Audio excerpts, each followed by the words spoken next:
യുഎഇയിൽ നിന്നും സ്വർണം വാങ്ങി നാട്ടിലേക്ക് വരുന്നത് പ്രവാസികൾക്കിടയിൽ പതിറ്റാണ്ടുകളായുള്ള ഒരു ശീലമാണ്. ഇതിന് പ്രധാനമായുമുള്ള കാരണം ഇന്ത്യയെ അപേക്ഷിച്ച് യുഎഇയിൽ സ്വർണത്തിന് വില കുറവാണ്. ഇന്ത്യയിൽ സ്വർണത്തിന് മേൽ ഉയർന്ന ഇറക്കുമതി തീരുവ ഈടാക്കുന്നുണ്ട്. എന്നാൽ യുഎഇയിൽ സ്വർണത്തിന് ഇറക്കുമതി നികുതിയില്ല. യുഎഇയിൽ സ്വർണത്തിന് ഇറക്കുമതി തീരുവ ഇല്ലാത്തതിനാൽ കേരളത്തെക്കാൾ പവന് ഏകദേശം 2000 രൂപയോളം കുറവിൽ സ്വർണം ലഭിക്കാറുണ്ട്. നാട്ടിലുള്ള മകളുടെ കല്യാണത്തിന് ചെറിയ രീതിയിൽ സ്വർണം എടുത്തു വെക്കുന്നവർക്ക് ഈ വ്യത്യാസം വലിയ വ്യത്യാസമാണ്.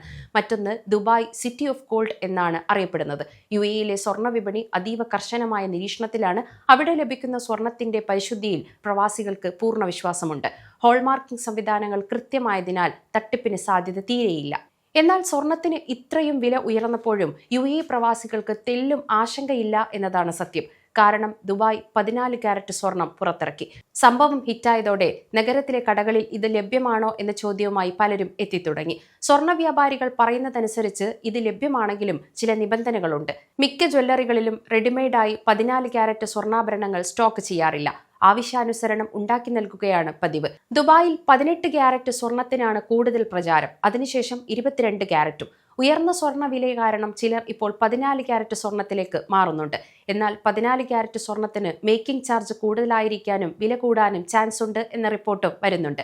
എന്നാലും 14 കാരറ്റ് സ്വർണത്തിന് 22 കാരറ്റിനേക്കാൾ ഗണ്യമായ വിലക്കുറവുണ്ടായിരിക്കും. ആഭരണങ്ങൾ അണിയാൻ ആഗ്രഹിക്കുന്നവർക്ക് ഇത് മികച്ച ഓപ്ഷനാണ്. പ്രധാനമായും വിനോദസഞ്ചാരികളാണ് 14 കാരറ്റ് സ്വർണം ആവശ്യപ്പെടുന്നത്. സന്ദർശക വിസയിൽ എത്തുന്നവർക്ക് വാറ്റ് റീഫണ്ട് ലഭിക്കുന്നത് സ്വർണത്തിന്റെ ആകെ തുകയ്ക്ക് കുറയ്ക്കാൻ സഹായിക്കും. സന്ദർശക വിസയിൽ എത്തുന്നവർക്ക് വാറ്റ് റീഫണ്ട് ലഭിക്കുന്നത് സ്വർണത്തിന്റെ ആകെ തുക കുറയ്ക്കാൻ സഹായിക്കുന്നു. പലരും നാട്ടിലേക്ക് പോകുമ്പോൾ 14 കാരറ്റ് സ്വർണം വാങ്ങാനുള്ള തയ്യാറെടുപ്പിലാണ്. സ്വർണ്ണവില വർധനവ് കാരണം ദുബായിലെ ആളുകൾ സ്വർണ്ണാഭരണങ്ങൾ വാങ്ങുന്നതിൽ മാറ്റം വരുത്തിയിരിക്കുകയാണ്. മുമ്പ് വലിയ ഭാരമുള്ള ആഭരണങ്ങൾ വാങ്ങിയിരുന്ന സ്ഥാനത്ത് ഇപ്പോൾ കുറഞ്ഞ ഭാരമുള്ളതും എന്നാൽ ആകർഷകമായ ഡിസൈനുള്ളതുമായ ആഭരണങ്ങളാണ് ആളുകൾ തിരഞ്ഞെടുക്കുന്നത്. പഴയ തലമുറയുടെ ആഭരണങ്ങൾ വീണ്ടും ഉപയോഗിക്കുന്നതും സാധാരണയായി കാണുന്നുണ്ട്. ഇത് ചെലവ് കുറയ്ക്കാനും വൈകാരിക മൂല്യം കൂട്ടാനും സഹായിക്കുന്നു. വിവാഹങ്ങൾക്ക് സ്വർണം ഇപ്പോഴും പ്രധാനമാണെങ്കിലും അളവ് കുറയുന്നുണ്ട്.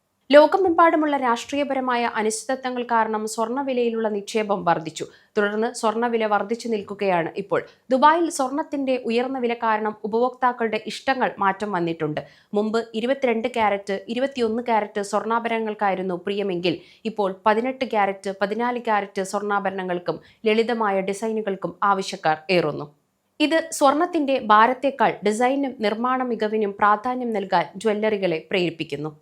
വിദഗ്ധരുടെ അഭിപ്രായത്തിൽ സ്വർണത്തിന്റെ വില വർധനവ് തുടരാൻ തന്നെയാണ് സാധ്യത.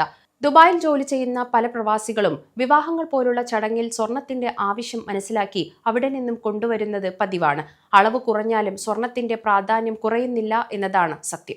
സമയം മലയാളം വാർത്തകൾ ഇനി ടൈംസ് ഓഫ് ഇന്ത്യ സൂപ്പർ ആപ്പിലും. ഇതിനായി പ്ലേ സ്റ്റോറിൽ നിന്നോ ആപ്പ് സ്റ്റോറിൽ നിന്നോ times of India app install ചെയ്യൂ. മലയാളം ഭാഷ തിരഞ്ഞെടുക്കൂ. വാർത്തകൾ ആസ്വദിക്കാം. എല്ലാം ഇനി സമയത്തിൽ.